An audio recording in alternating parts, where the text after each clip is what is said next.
হুম যখন কোনো দুরারোগ্য ব্যাধির কথা আসে তখন তো মনে হয় যেন একটা ঘড়ির টিকটিক শব্দ শুরু হয়ে গেছে মানে সময়টাই তখন সবচেয়ে বড় শত্রু কিন্তু একটু ভাবুন তো যদি সেই ঘড়ির কাঁটাটাকেই সম্পূর্ণ থামিয়ে দেওয়া যায় হ্যাঁ, মানে জৈবিক পচন বা বায়োলজিক্যাল ডিকায় প্রক্রিয়াটাকে পুরোপুরি পজ করে দেওয়া।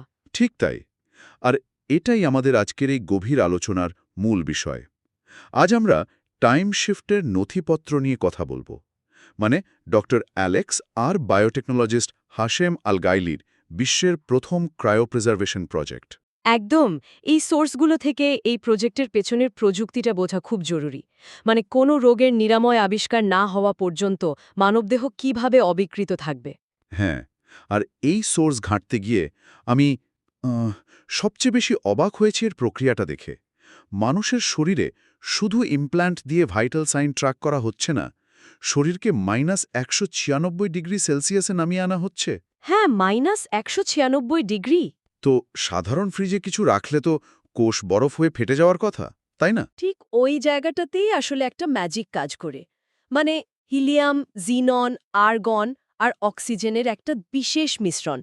শরীরের ভেতরের রক্ত বা তরলকে এই গ্যাস মিশ্রণ দিয়ে রিপ্লেস করা হয়। আচ্ছা এটা তো অনেকটা ওই পানি ভর্তি বেলুনের মতো হলো মানে বেলুন ফ্রিজে রাখলে ভেতরের পানি জমে প্রসারিত হবে আর বেলুনটা ফেটে যাবে একদম ঠিক ধরেছেন। কিন্তু পানির বদলে যদি এমন কোনো জেল বা গ্যাস থাকে যা জমে প্রসারিত হয় না তাহলে বেলুনটা একদম অক্ষত থাকবে হ্যাঁ, আর এর সাথে আরেকটা জিনিস যুক্ত হয়, একটা ইলেকট্রোম্যাগনেটিক ফিল্ড। ইলেকট্রোম্যাগনেটিক ফিল্ড হ্যাঁ, এটা অনেকটা ট্রাফিক পুলিশের মতো কাজ করে। কোষের ভেতরে পানির অণুগুলোকে একসাথে হয়ে ধারালো বরফের ক্রিস্টাল তৈরি করতে বাধা দেয়।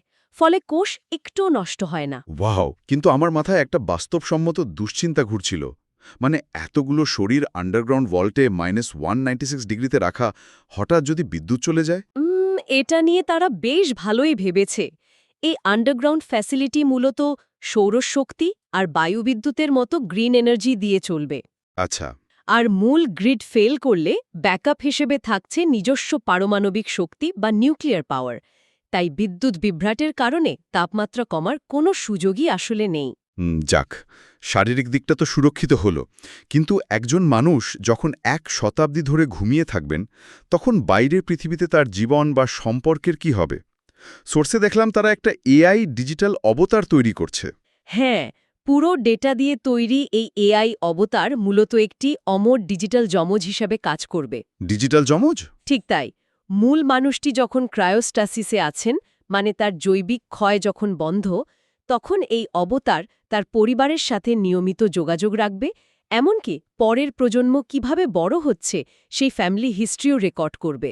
মানে মূল মানুষটি মাটির নিচে বরফের ভেতর ঘুমিয়ে আছেন আর তার এআই অবতার বাইরের পৃথিবীতে নাতি নাতনিদের সাথে আড্ডা দিচ্ছে এটা সত্যিই অদ্ভুত ওহ আর দেখলাম চাইলে নিজের প্রিয় পোষা বিড়াল বা কুকুরকেও নাকি পরের সাথে রাখা যাবে হ্যাঁ, একদম।